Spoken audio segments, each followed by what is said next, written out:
Hello and welcome back to A Better World. This is your host, Mitchell J. Rabin, and I'm very glad that you're joining us again today. Today we're going to have a very interesting show. We are continuing with the ever-important theme of challenging and reversing global warming. And we're doing that today with one of perhaps even the leader who has proposed the most comprehensive plan to do just that, reverse global warming. We had his co-author on some weeks ago, Catherine Wilkinson, and today we'll be speaking with the main architect of this, Paul Hawken. Well, just a little bit about Paul. He is an environmentalist, of course, entrepreneur, author, and activist who has dedicated his life to environmental sustainability and changing the relationship between business and the environment. He is one of the environmental movement's leading voices and a pioneering architect of corporate reform with respect to ecological practices.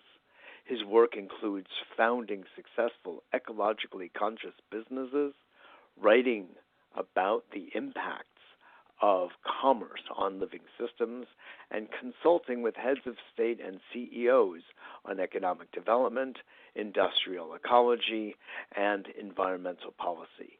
Paul is executive director of Project Drawdown, a nonprofit dedicated to researching when and how global warming can be reversed. I repeat, reversed. Very powerful. The organization maps and models the scaling of 100 substantive technological, social, and ecological solutions to global warming.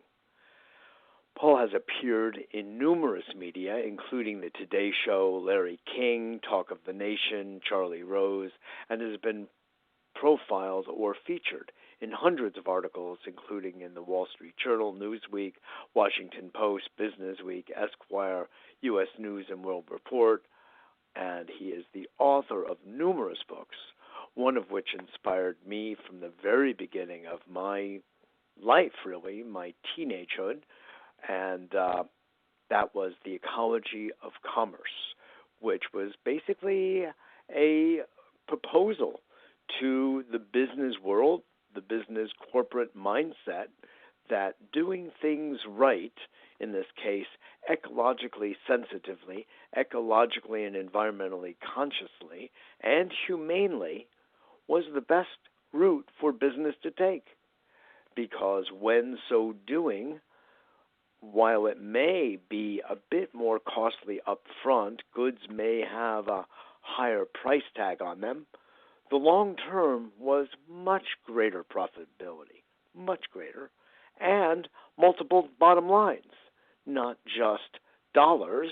Dollars are important, we all know, but, or wherever you are in your respective countries and currencies, I should say, but we also have other bottom lines, and that has to do with the health and well-being and sustainability of our species, of many other species, on this beautiful planet.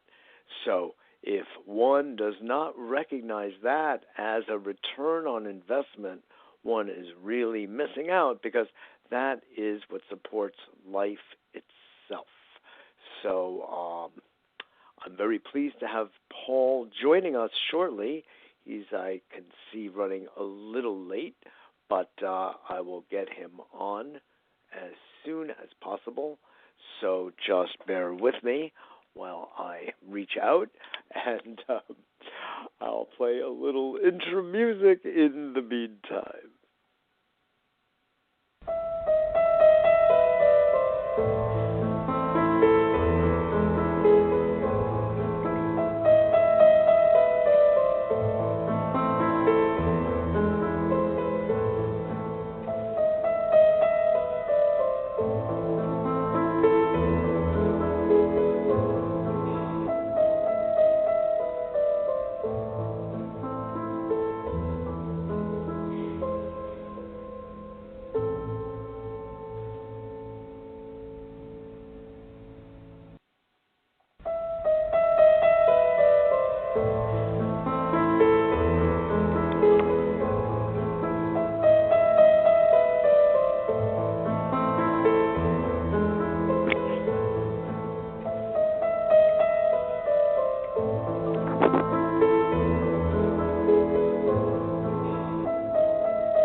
Well. I mean, if we're going to be delayed and we have to listen to Beethoven's For Elise, well, it could be worse. It could be worse, my friends. Anyway, I'm very glad that you're joining us, and Paul has obviously run a little late, so he'll be joining us at his soonest. In the meantime, let me just talk with you a bit about Drawdown, called, subtitle, The Most Comprehensive Plan Ever Proposed to Reverse Global Warming. What? It's reversible? Well, yes, it is. And it's a bold statement, but a good one, and a noble one, and an important one, and one we all really need to take heed of. From my point of view, I believe that we are at a crisis of immense and actually somewhat unknown proportion and unknown timing. We had recently on the environmental scientist Guy McPherson, who has one timeline that is nothing short of daunting, to the extent that he came up with a phrase called near-term extinction, an NTE. Right, that's not an NDE, but an NTE, and it is dire.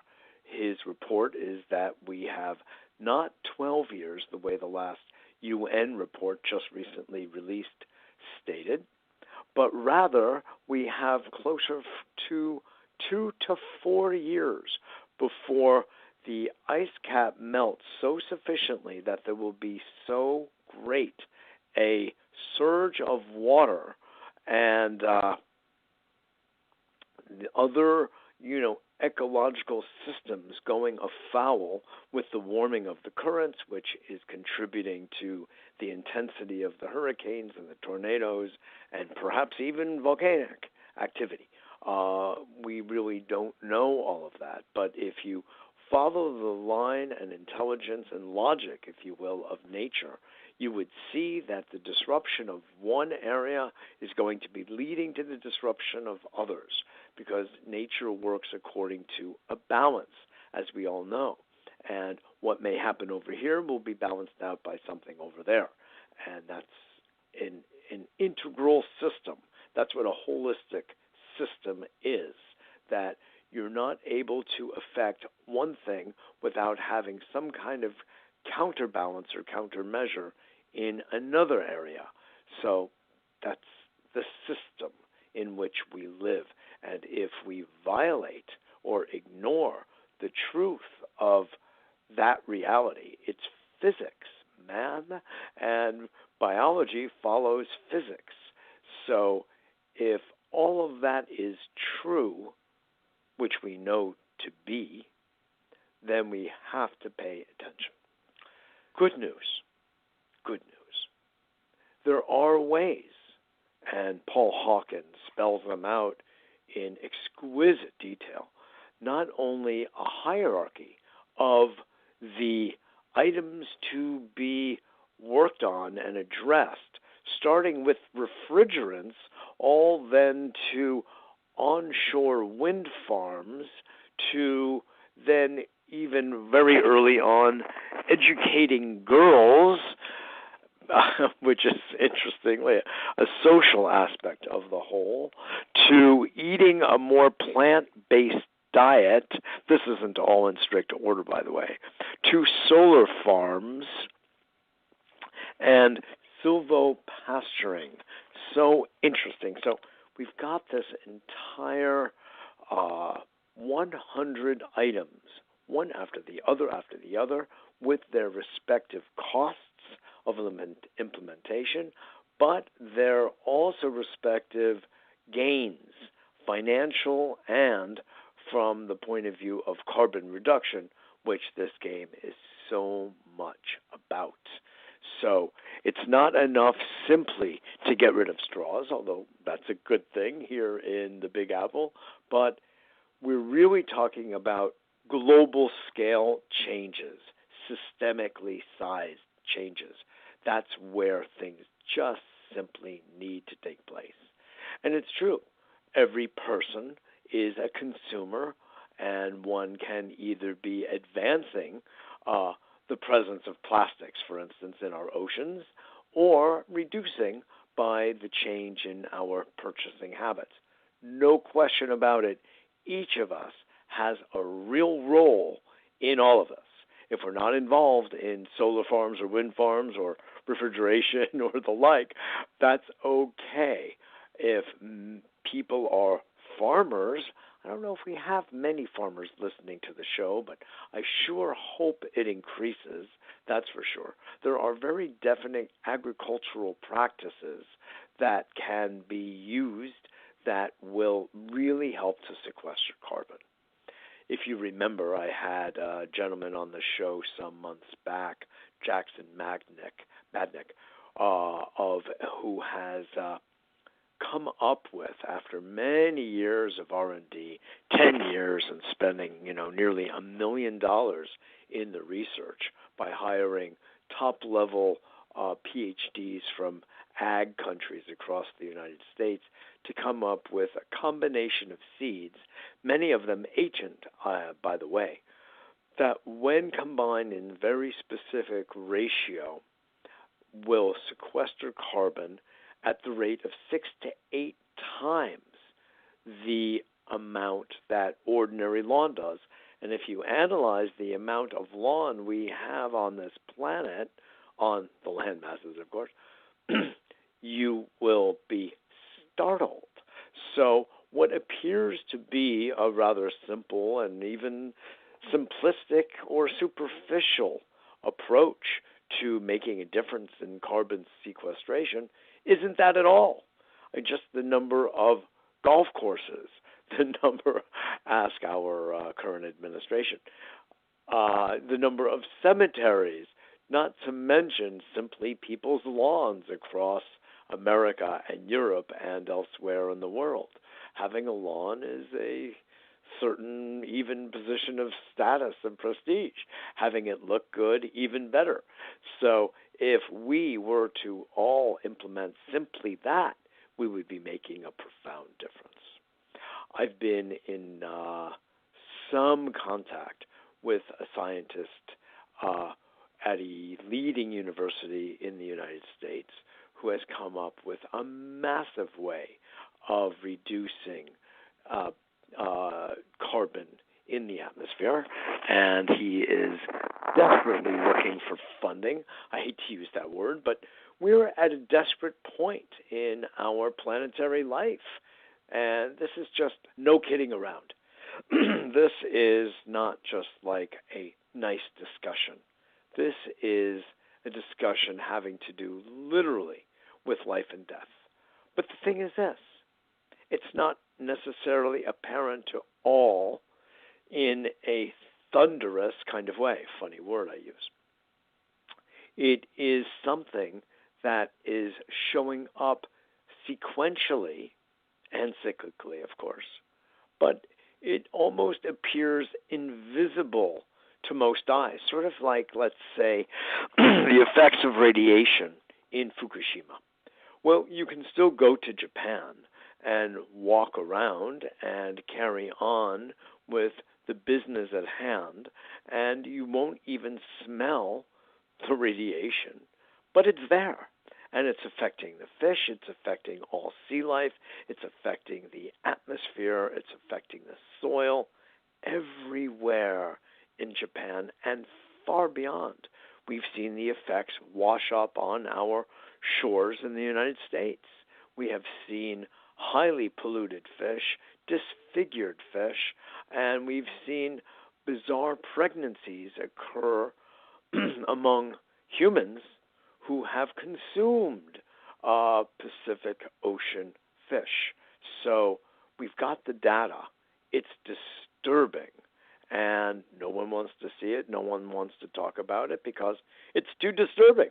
And you don't think I can appreciate that, even though I'm not a denialist? It's true.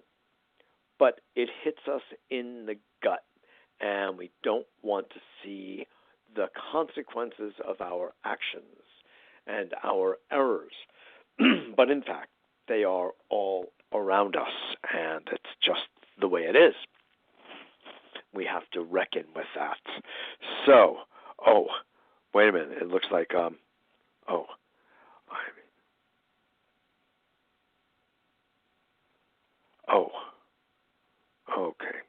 Got it.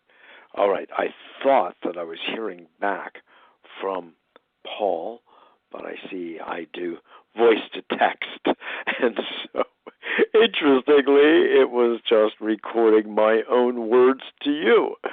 So he obviously got held up. He shot me an email just this morning saying that he would be available this morning if I were able to put this together, and I was, and yet something must have come up on his schedule last minute, which has prevented him from getting on, although I am going to reach out one more time. So if you don't mind, a little bit more music, and we will go from there.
I wish I had a way of fading that out.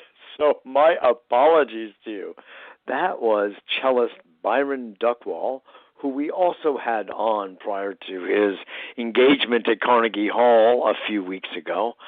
Such beautiful music.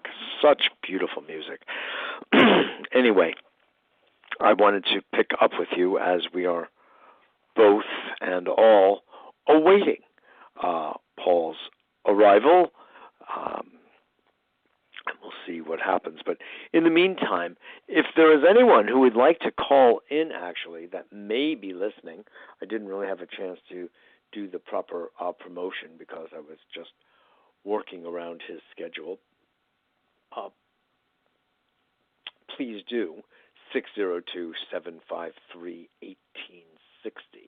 But in the meantime, I will simply crack open the book and read to you a wee little bit of some of the items here so you can be reflecting on them. I will also bring to mind, for those of you who listen regularly, my interview with his co-author, Catherine Wilkinson. And I had made the suggestion that number one solution is changing the human mind. Refrigeration management is very important, don't get me wrong. But if you do not change the mindset of the human who has orchestrated so much that has led to this crisis called global warming, then we haven't accomplished what we need to.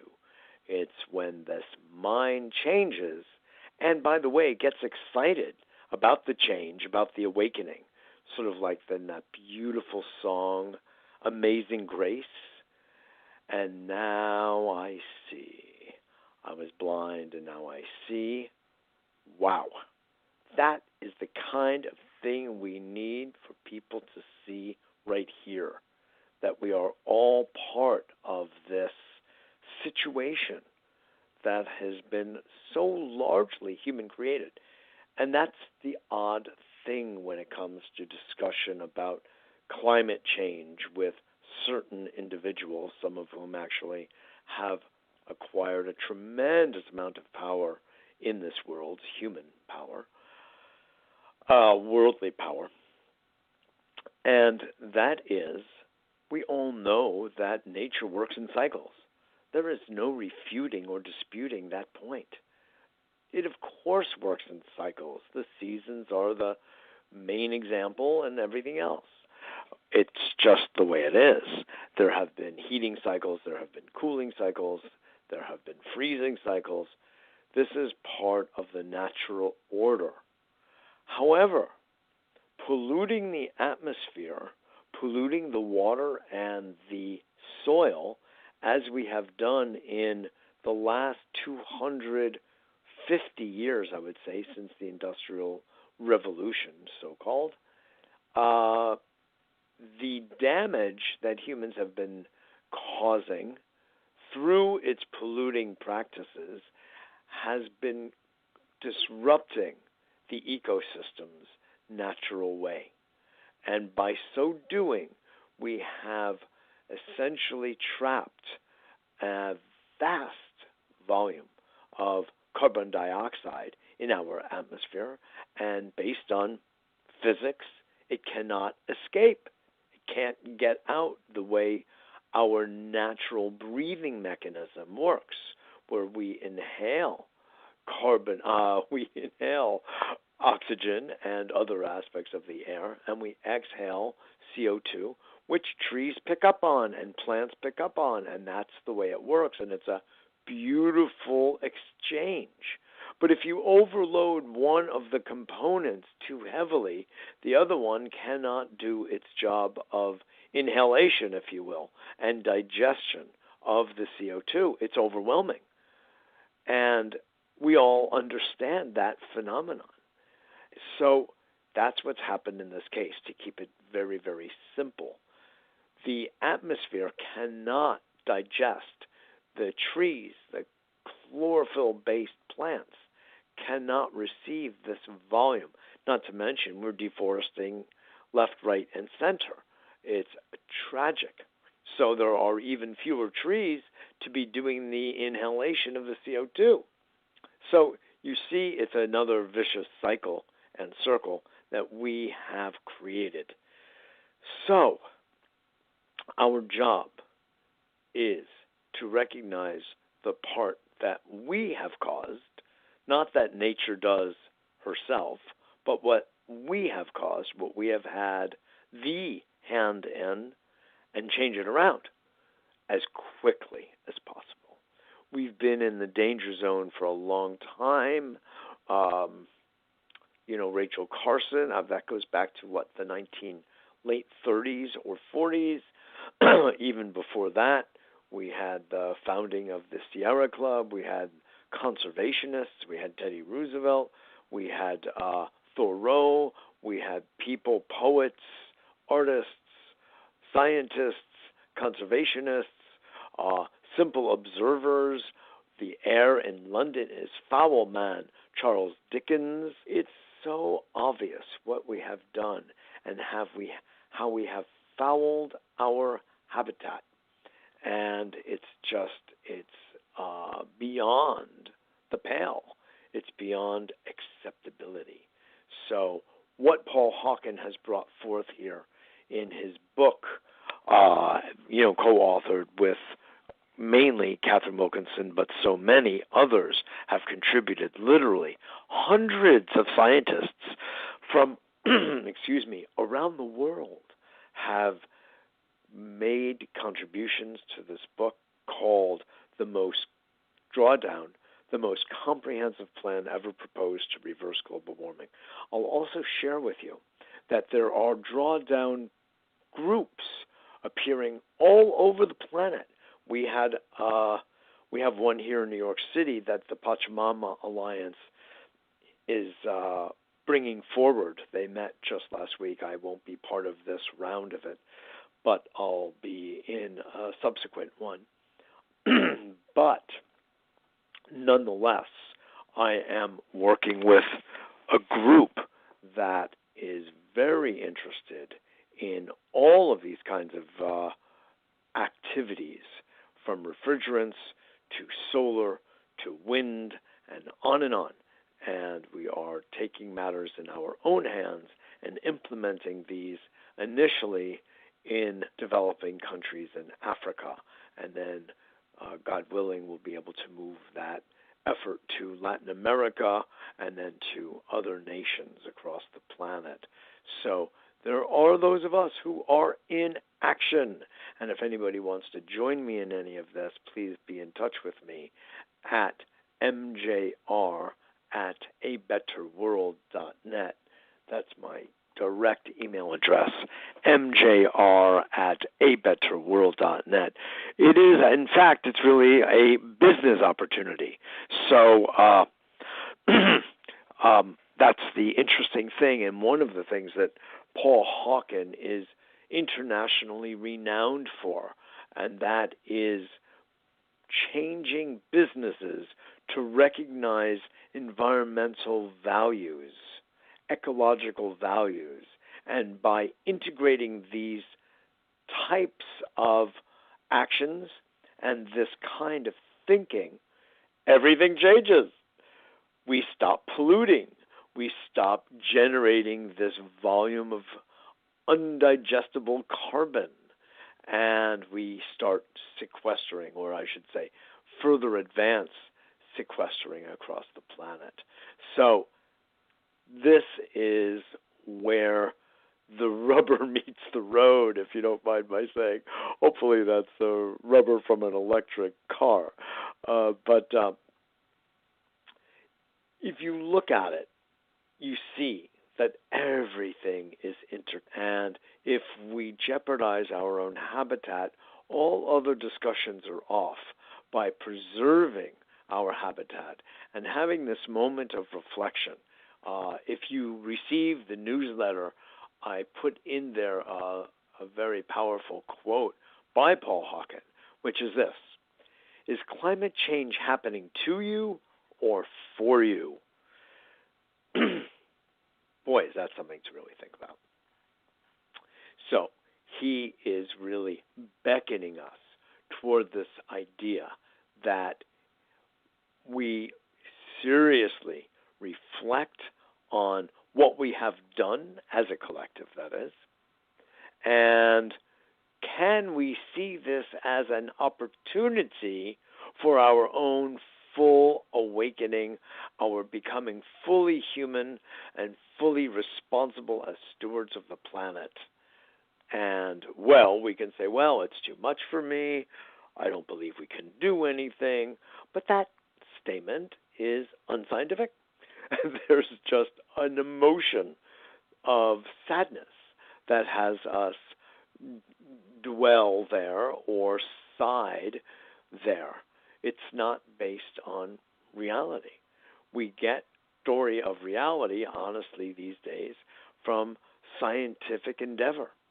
And if science says that if we sequester carbon at X rate and we stop producing excess carbon at Y rate, by 2031, we will have shifted the ratio so substantially that while certain tipping points will have been passed, and there's perhaps little, if anything, we can do about that, certain species are gone, we can stem the tide, if you will, of further damage and jeopardizing our own and other large mammal species from the face of the planet.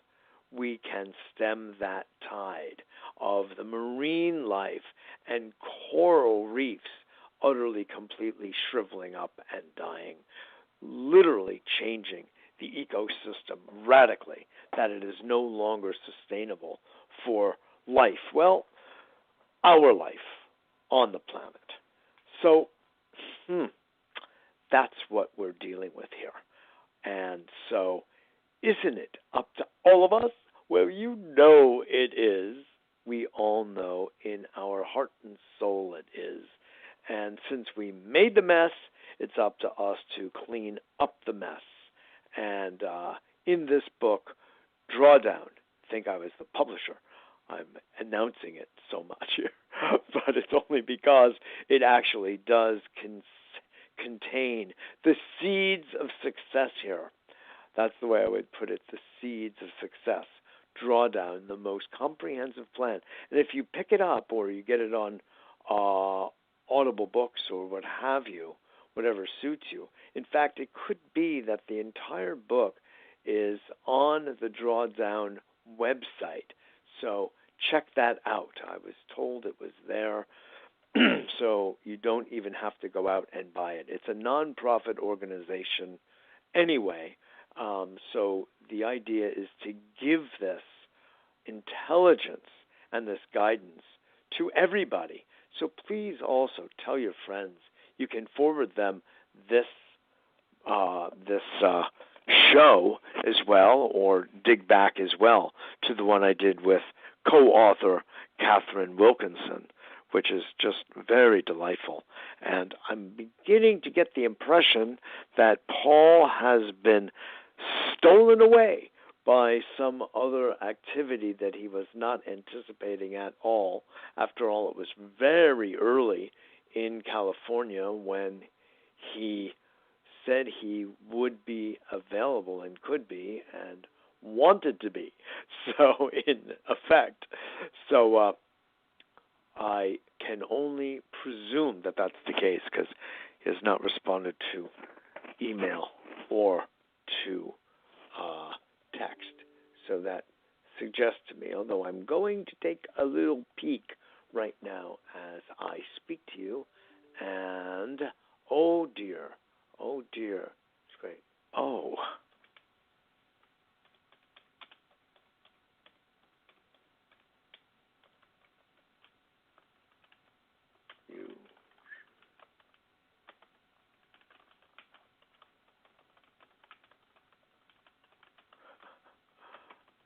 I'm so sorry for that interruption of our flow here at A Better World Radio, but thankfully I can type very quickly. Anyway, he actually did write back and said that he was having some trouble getting in, so he has been around, and he will doesn't accept.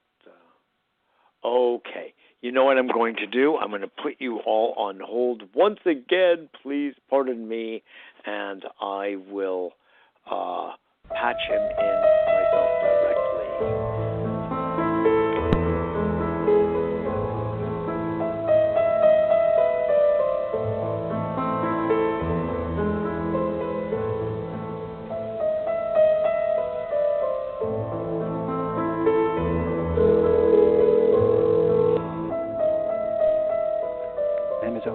Hello, Paul. Okay, good. You sent the wrong number. Very odd. You sent the wrong number. You sent 602-653. Oh, God. Not me. So sorry. Welcome to A Better World. So sorry for the inconvenience. I must have made a little typo, and it threw it off. Yeah. So my apologies to you. No problem. So, welcome, Paul. A pleasure to have you. I've introduced you thoroughly to our audience. 25 minutes. Yes, exactly. It's 35-minute intro, right? As as to Drawdown, the most comprehensive plan ever to reverse global warming. So we've been really at it, Paul. So I'm so glad that you're here to chat with us about what you feel we really need to know. I mean, one of the great points that you make here, and the book is a testament to, is the real hope, the true scientific validity of the possibility that we can change this situation, that we can really take matters in our own hands and make a difference. Could you pick up on that? Well, I mean, that actually was the purpose of Project Drawdown, was to see where do we stand. I mean, I don't think anybody really knew or knows. Where do we stand? I mean, we know pretty well on the predictive side, on the science, and that becomes more. You never accurate in predictions, but it becomes more refined every single year. You know, in terms of pattern recognition and the impacts of warming. And it's important to understand that the impact of warming is it changes the global circulation model. Yes. In other words, that's what it is. And so how does more heat change the model, and then what does the circulation do when it's circulating? That is to say, does it pick up more water? Yes, you know. Yes. Does it drop more water? Yes. Does it create more extreme storms? Yes, you know. And does it create drought? Yes, because circulation's moving. It's moving away from, you know, traditional patterns of rainfall. So, and more, of course, melting, sea level rise, etc. But yes. we know kind of where we stand in the sense of defining the problem and defining the physics of the problem and the outcomes in a fairly rough but nevertheless chronological timeline. But what we haven't really known is can we in fact address it satisfactorily, and can we reverse it? Can we reverse global warming? And one of the reasons we haven't really probably discovered, you know, whether we can or not is because we haven't named the goal. In other words, if you don't name the mountain, you know, you can't decide whether you can climb it or not. I mean, and so in a sense, most of the work that's been done, if not all of it, has been about reduction and mitigation and amelioration and combating and curbing and fighting. And you know, you hear all these verbs, but yes. actually they're not really so efficient unto the day in terms of the long-term prospects for civilization. You know, fighting climate change, what does that mean? And so we named the goal and said, well, can we achieve it in 30 years by 2050 with technologies, techniques, practices that we have at hand that are already scaling. In other words, we know how to do them. We know how to do them well. They're globally available in almost every case. And then what we did was, and they had to be peer-reviewed in terms of their impact. And there's only two things you can do about the atmosphere, which is stop putting greenhouse gases up there and bringing them back home. Bringing them back into the soil, sequester. Well, the soil and biomass, and the oceans in a proper way, not in the way you're doing it now, you know, through kelp and seaweed and so forth like that. But so there's only two things you can do, and so each of the solutions that we mapped, measured, and modeled have peer-reviewed science, a great deal of peer-reviewed science behind them that determines what the impacts are. And what we did is we just scaled those impacts over 30 years to see if they grew in a rigorous but reasonable way, whether we could achieve drawdown. And drawdown, by definition, is that point in time when greenhouse gases peak and go down on a year-to-year basis.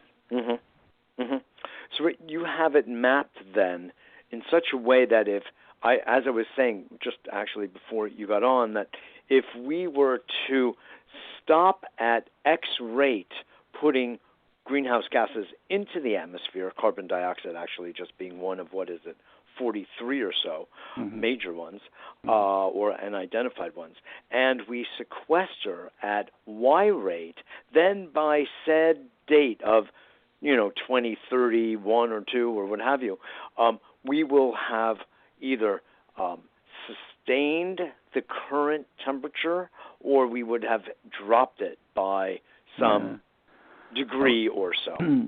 Is that the I wish it was that mechanistic. I wish it was that mechanistic.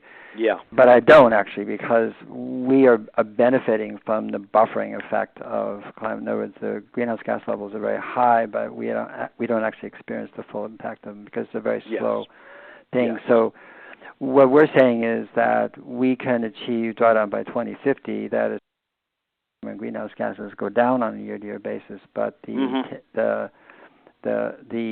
inertia and momentum of the changes that are in place now and that will be in place by then would cause the planet to continue to warm for some time. And that's just the nature of this emergent complex system called, climate. I mean, it's a very, very complex system. Yes. But you are reversing global warming in the sense that you're reversing the you are reversing warming. You are doing that, but you're not. It's not going to go down that year. And the temperature's not going to drop back down. And so, no, we've locked in some serious challenges for this century. Yes. But at least if we actually achieve drawdown, then we have a path forward that makes sense, because the means whereby we avoid emissions and sequester carbon actually are transformative to society, to ecosystems, to cities, to people, to civilization. I mean, they make a better world, a much better world than the one we're in right now, not just with respect to global warming, but with respect to health and education and jobs and well-being and ecosystems and fisheries, and goes on and on and on. So it's not like we have a book that addresses global warming. We do, but you could take global warming out of the picture and say, what if we didn't care about that, or didn't know about it, or didn't understand it? And you would still want to do 98 of those 100 of these solutions. things. You know, you're bringing something to mind, Paul, which is that when I have entered those entangled conversations with people who have issues with, it becomes like a religious discussion. Do I believe in global warming? No, I don't believe in it. I just accept the science about it. But before getting to that intelligent exchange, there's this idea that we're just in, well, look, we're in so much trouble. That's all. We're just in so much trouble. And I feel that you have really laid out here a map for us to follow. Yes. What I wanted to say is, I say let's leave the entire discussion of global warming aside. Why don't we just talk about pollution? Why don't we just talk about what we have done to the air, the soil, and the water, and the way we would rather have it in much more pristine condition for our own health and our well-being? Let's just leave it at that. And if we just had that discussion, as you're now saying, those 98 to 100 items, we'd have a better world. We'd have a healthier, happier world. And we don't even have to discuss global warming, which has become such a political football. Well, exactly. I mean, but there's another way to look at it, which is that most people in the world are disengaged. And they're disengaged because, as a friend of mine, Juliet, Hannah said, who is executive chair of Kiva.org, but she said for most people, the possibility in their lives, their sense of possibility doesn't go outside their one-room shack or house, and so they don't have a sense of possibility in their lives. Yes. And we are well-to-do, we're affluent compared to most people in the world and so forth, so we can think out long-term and this and that and so forth. But for most people, it's really about their children, about safety, about food security. It's about their habitat. It's about their jobs. It's about wages. It's about money at all. And so they're not interested, not because they don't have a heart or compassion or brains, but because they have to deal with the survival. First things first, which is survival on a day-to-day basis. So I mention that because the tendency has been to talk about climate as a future existential threat, which scientifically is absolutely true. But that's not a motivating thing for the world. You're not going to motivate the people by talking about, mitigation in 32 years from now, 2050. It just doesn't. It doesn't ring. No. And the only way we're going to reverse global warming is to address current human needs. That's what. If you look at these solutions, they address current human needs. And so it's. The next book that's coming out is called Regeneration, How to Create 1 Billion Jobs. And what we're saying is that when you make an economy more complex in the sense of it being more sensitive to both sky, earth, and water, to people, place, and culture, what happens is that all the outcomes change in terms of health, in terms of education, in terms of economic polarization, in terms of power, in terms of all those things change in a really beneficial way. But mostly you create a situation where there could be more jobs than people. And until there are, people are going to feel disvalued.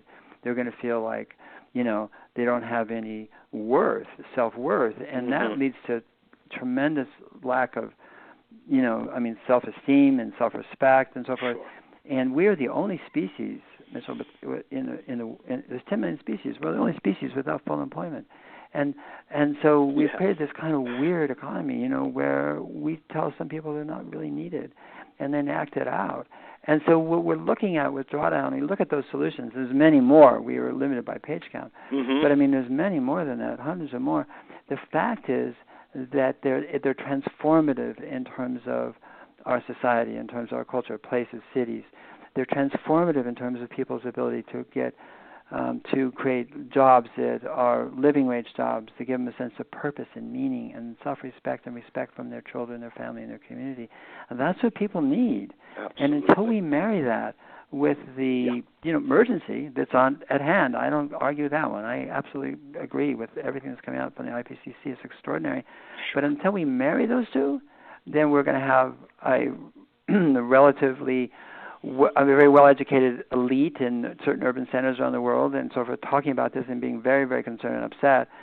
And then we're going to have the rest of the world saying, where's my rice going to come from today? Exactly. There's a major disconnect is what you're saying. Yeah. And we can't afford it, and we can understand it because, as you said, we have the leisure, if you will, to reflect on our current situation and project into the future. And if other people are projecting only on what they're going to have on their dinner table the next day, they don't have that same luxury, so to speak, that we have. Each of us would be no different than them. Yeah. In that circumstance, yeah. In my dialogue recently, Paul, with your co-author, Catherine Wilkinson, I said, for all that I completely adore the amazing work you put together, I would like to add, if I could, a suggestion that, number one, not be refrigerants, but changing the human mind. Well, then you have to go to our methodology.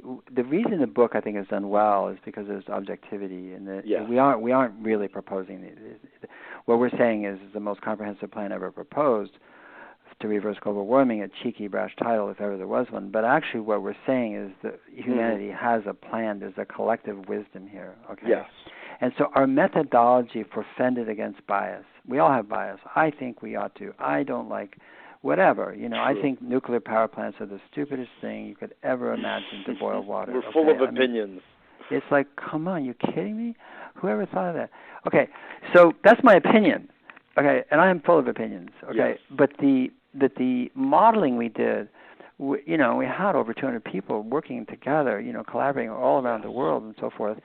Eliminated bias. So it's not what I think and so forth. So the first one you're talking about doesn't comport to the methodology, which has to be peer-reviewed science. It has to be economic data. Has to be well in hand, and it just doesn't. There's other things like carbon pricing that's not there. Why not? It's a policy. It's not a solution. People say yes, it's a solution. Well, it abets every solution in drawdown, no question. Every solution would accelerate because of carbon pricing, so it's fantastic. Yes.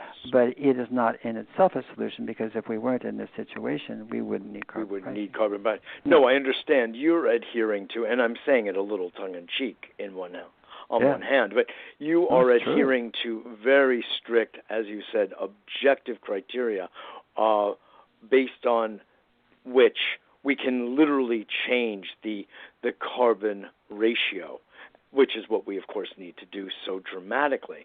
But then you brought in the idea of meaning in people's lives and self-esteem and self-confidence and all that, which is, you could call the more subjective space. So in that lineup, I would say change the human mind, if you know what I mean, because it's what has led, non-objective as it is, it has led to the crisis we find ourselves in right now. But in fact, you also bring up the education, what is it, number 7 or 8, of girls. 6, yeah. Yeah.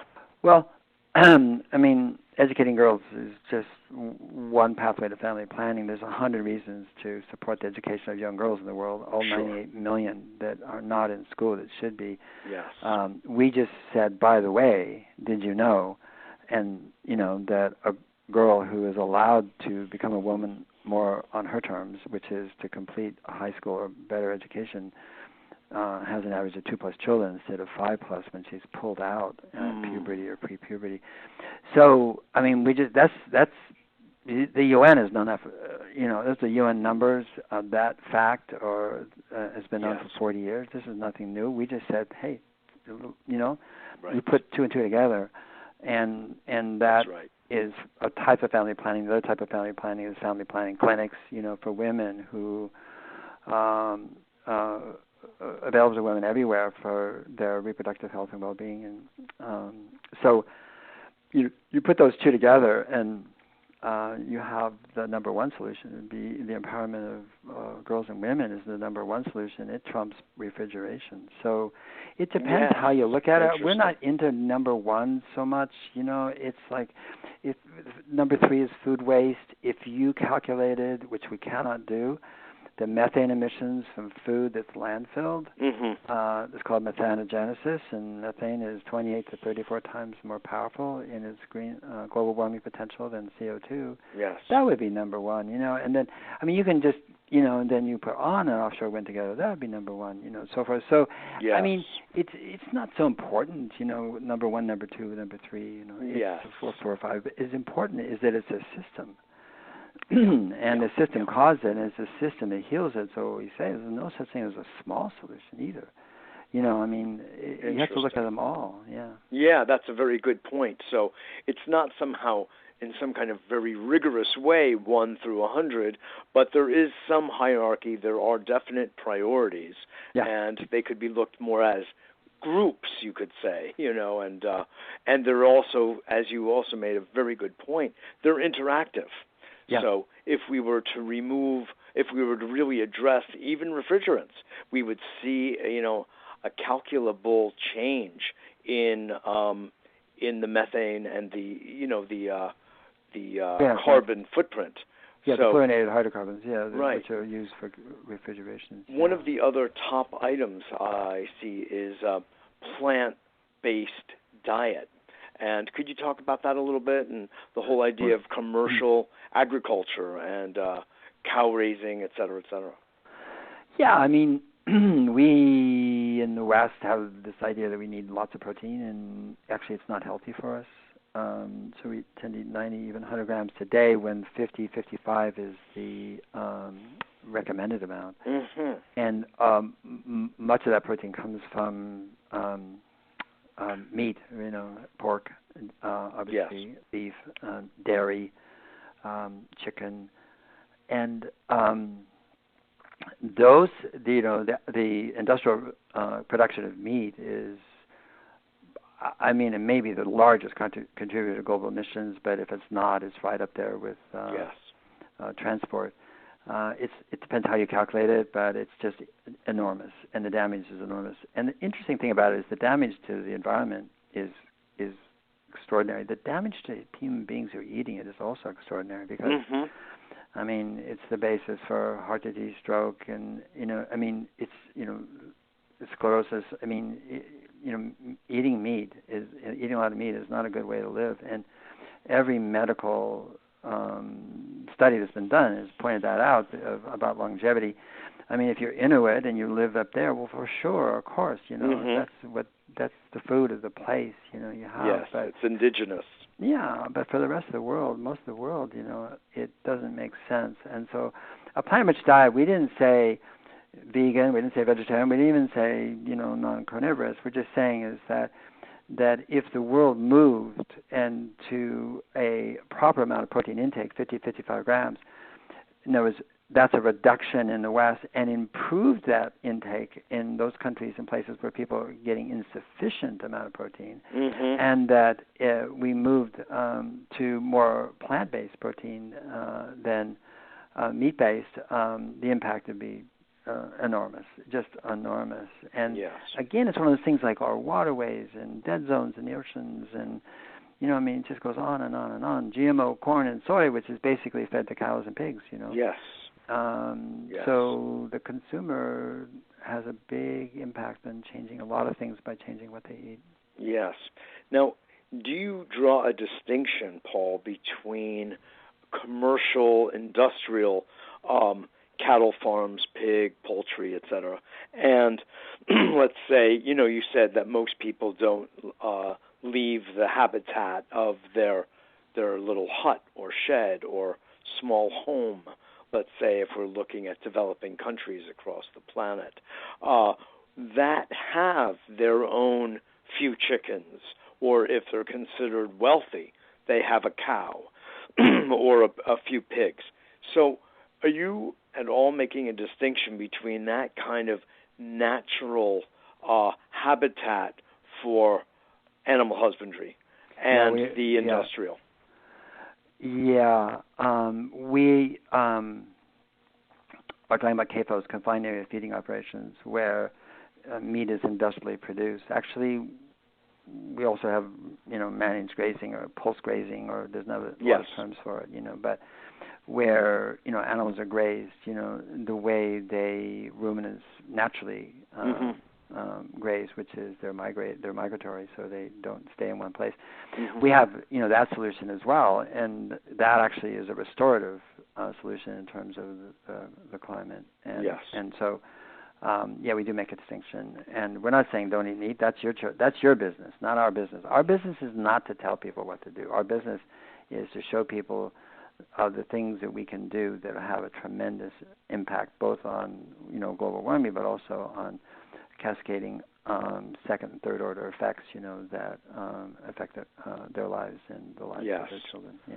Well, it's so wonderful. Is there a particular one or few that so surprised you as you were assembling all of these data that you went, oh my, that you just were kind of caught unawares of? Well, I guess the thing that I would say is this: that we all had biases. We knew the top, quote, quote, knew. I mean, we didn't, but what the top 3, 4, 5, 6 would be. We knew it. Yes. It'd be solar, it'd be wind, it'd be electric vehicles. We thought managed grazing actually would be way up there. I did anyway. And by the time it came to Paris, the COP21, and we began to think. I began to think personally. I was thinking, I'm not so sure we do. And I actually teased friends who went there, and I said, ask anybody if they know the top 5 or 10 solutions to reversing global warming. Not in order. Just it doesn't matter, random. But and I started to ask people, and no one knows. No one knew. No one knew then. So here we are. At that time, 27 years into the IPCC, Intergovernmental Panel on Climate Change report, and there wasn't one person in the world that could name the top 5 or 10 solutions. Now, you can go back and push back on data and argue it just like I did myself, in terms of, well, this could be a number 1, that could be number 2, but they're all up there. Mm-hmm. I mean, in some form or another. And it's just, to me, what we discovered is just so astonishing that after, all these years, we didn't know. And so for me, the whole darn thing was a surprise. Refrigerant management being number 1, and reduce food waste number 3, and plant-rich diet number 4, tropical forest 5, educating girls 6, Right. Silvopasture number 9. People don't even know what it is, Right. And in fact, why don't you tell us? Well, it's 8 of the top 20 solutions are food-related. Again, who knew? Peatlands, number 13 is, tropical staple tree crops, number 14. It's like, I mean, which actually gives you a sense that there's so much we are doing and can do. There's so much possibility as opposed to, solar, wind, and Elon Musk. Somehow our future rests in their hands. And it doesn't. True. It rests in everybody's hands. Yeah. If you go back to Findhorn, going back to the late 60s and early 70s, and they were doing their really interesting systems of purification of waste, and it was using different kinds of marshlands and things like that they sort of replicated in a man-made system. Even the work of in Woods Hole. What is the that's name? John Todd's work. That's right, Todd's exactly, work. Todd's work. This is going back, 40 years and more. Right. And this was knowing the way of ecosystems. Even think about Rachel Carson, for that matter. So it hasn't been a loss of information about the way nature works and the way nature seeks to preserve herself, and therefore all of her creatures like ourselves, even though we're a bit harder to deal with. But what I just so admire in the work you have done is you have taken the time to really assess, as you said, the objectively assess with peer-reviewed work what a reasonable order is that we can move through. But not only that, you also list the cost. I'd love for you to talk about that for a moment. The cost of implementation and the cost of the savings that would be realized, both in dollars as well as in the carbon reduction. I will. I have 2 more minutes, though. Because okay, fine. No, I'm sorry, because we're late and I have another interview. Yes. I apologize. But I do have one other question. No, it was my fault. I went back and I saw question? I hit a typo. My apologies to you. Which is your most important question? Ask Okay. Well, I wanted to hear a bit about, about the cost, but I actually want to also just ask you, because you're on this massive effort. You're going to be speaking at Omega Institute in Rhinebeck, New York, coming up. You're going far and wide with this. How does it feel inside you to be the author of all of this, and do you get any time to rest? Do you ever get thrown off your course? What is sort of the personal aspect of what it is you're doing? Well, one aspect of it is to do it as a collaboration, so that I don't feel like I'm not in the mood. I don't think the world's in the mood for white male charismatic vertebrates to be right to tell people what to do. I love that line of yours. Yes. And so I felt like from the very outset, it's a listening and a sharing and a collaboration of really intelligent people all over the world, from 26 countries and 6 continents, and half PhDs, almost half women, and not quite, but still. So we were very careful to set this up in a way that was, a we instead of a me. Yes. And so that it really isn't about me. The publisher, my publisher for 30 years said, okay, you have to be on the cover. And I said, I want everybody on the cover. No. So, I'm on the cover. And I did write a lot, actually, and I just put editor instead because I didn't want author.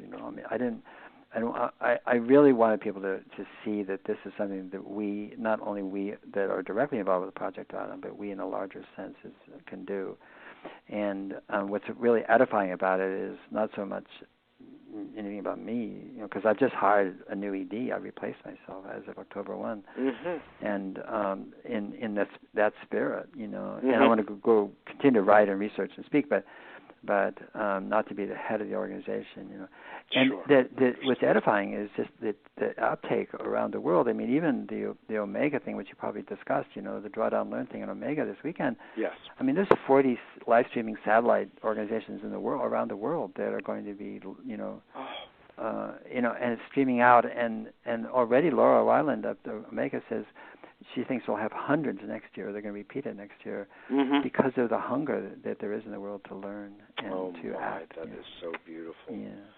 Well, Paul Hawken, thank you so much for being on today. You've been a real hero of mine for so many years. And Mitchell, thank you. I'll come back anytime you want. Okay, great. Okay. You'll be hearing I'll make from up me. for the loss of Okay, time. Great. I appreciate that, and so will the audience. Okay. Thanks so much, my friend. Thanks, Mitchell. See you soon. You Bye. got it. See you soon. Bye-bye. Stay with me for one moment.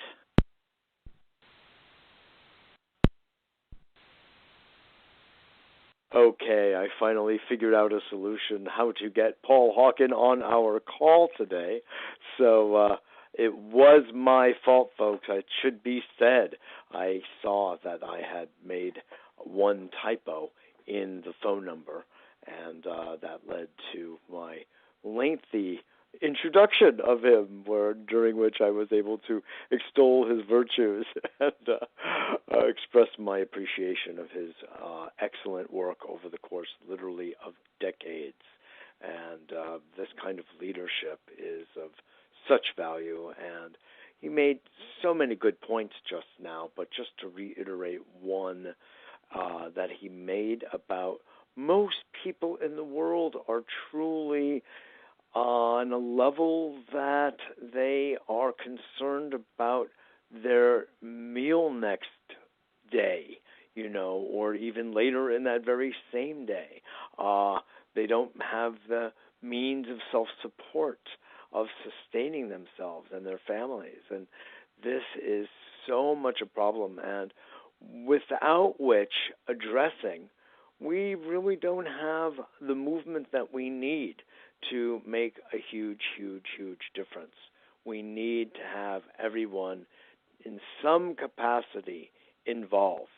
So just the fact that people's sense of self-esteem and self-confidence and usefulness, we all want to feel that we have a usefulness in this world, out of which we generate our own sense of purpose and meaning. I mean, I talk about this all the time to my students, my listeners, and my clients, because this is the heartbeat of our lives. As he also said, we're the only species that has an unemployment rate. I first heard that idea expressed in the film Urban Roots, about a group of economically challenged people, largely black, in Detroit after the mass exodus of the auto industry, started growing lettuce and tomatoes and peppers in public parks and on the lawns of foreclosed properties, abandoned sites. And before you know it, they started generating food for themselves and their families, and the surplus they would sell at farmers markets. It's totally ingenious, very productive, very meaningful, to the extent that then prisoners who were getting out of being released from prison after serving their terms, this became part of their reintroduction to society, and they had a job automatically. Same with people in drug rehabilitation programs. They would get their hands into the soil, so beautiful, and they would become a meaningful part of the enterprise and of society while generating that funny thing we call money. So that's what we have here, and in that film, one of the fellows said, "I never saw a bird who wasn't employed." I love that line. I never saw a bird that wasn't employed. Everyone sings and everybody eats when it comes to other species. So why should we be excluded? So Paul made reference to the subsequent book coming about employment for the billions, did he say? For $1 billion? That's interesting. That brings to mind Van Jones' The Green Economy, where he was making a huge pitch for solar and wind jobs and the like. And there's an enormous and growing and flourishing industry around renewable energy and moving green, so to speak. I've got to tell you, to hear President Trump on 60 Minutes last night with Leslie Stahl saying that, global warming may be kind of real, but it's not a complete hoax, so thank you, Don. But I don't want to lose trillions and trillions of dollars, and he's talking, of course, about the oil industry, and related ones.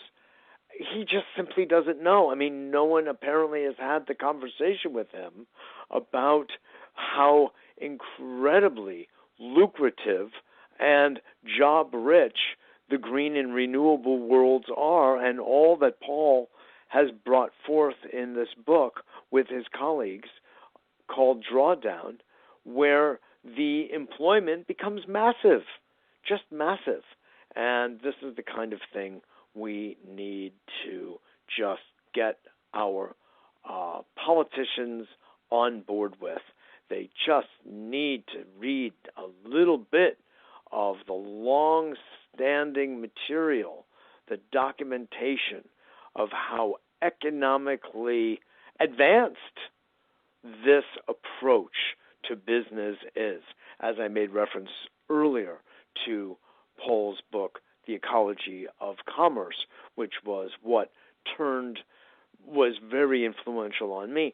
I had already actually, as a teenager, began connecting the dots about doing things right. I was already demonstrating at age 14. My father had to drive me to the demonstrations in Bridgeport, Connecticut, where the smokestacks were running wild with our air, and I was aghast, just simply put, just aghast. It wasn't that I knew the science. I just knew the sensory experience of seeing black smoke instead of, just fresh air, and I smelled it. So it doesn't take a rocket scientist to see that we're doing something far from healthy, far from normal, far from natural. So that could be enough impetus. One doesn't have to read a science book to know this. We know it inside our sensory experience. We have that kind of intelligence, folks, and that's part of our survival. And the brain is designed to keep us alive moment to moment, as the wisdom of total biology tells us, and Dr. Claude Sabat and others. So that's what it's set up for, keeping us alive. So when we experience danger in our midst through smell, sight, something audible, something tangible, kinesthetic, we react. And we see whatever it may be as poison, as toxin, as endangering life, and we move away from it. But what if it's in the air? What if it's in the water? What if it's part of the soil? And you can't just blow it away or filter it out so easily or quickly. This is what we're dealing with, folks. So that's where all of us are to really get on board. So I want to just thank you all for listening today, and I'm so sorry that Paul was delayed on getting on with me, and it was my error, so again, my apologies, but I sure hope you enjoyed the time that he was on with us, and certainly we will have him back again to further explicate the points that we can all have a role in engaging in. And I recommend that you go to the Project Drawdown website and look into it yourselves and see how you can, as he was saying, that there are going to be 40 satellites hooked up through Omega, live streaming to all corners of the planet. So this is a big and growing movement, and now you know of it through listening here on A Better World to its two primary authors, co-authors, Catherine Wilkinson and today Paul Hawken. And there will be more, folks, I assure you. As I also mentioned right before Paul joined, is that there are drawdown groups popping up everywhere of people getting educated and then people implementing as best they can within their scope the actions needed for sequestering, as he put it. There are two actions.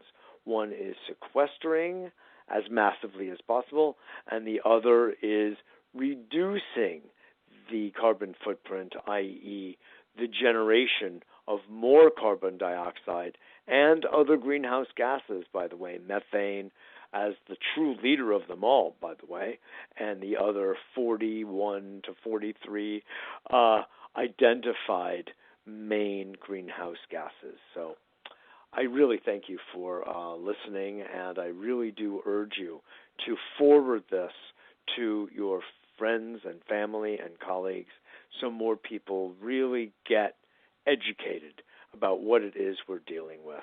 We don't want to dwell on the horrors before us. If we do not, we've done that already. Let's look at taking matters into our own hands and proactively and enjoyably working at implementing and executing the solutions. So on that note, I want to just remind you all that A Better World is also a nonprofit organization, and your contributions and investment in a better world is so appreciated. contact me at mjr@abetterworld.net for information about how to go about that. Donations are tax deductible, and as you know, we have a series of different products and services here, from executive and communications coaching to stress management consulting and biofeedback, as well as classes, events, and the like, DVDs of our interviews. And visit us at www.abetterworld.tv and www.mitchellrabin.com, MITCHELLRABIN.com. Thanks again for joining, and I look forward to seeing you all next week.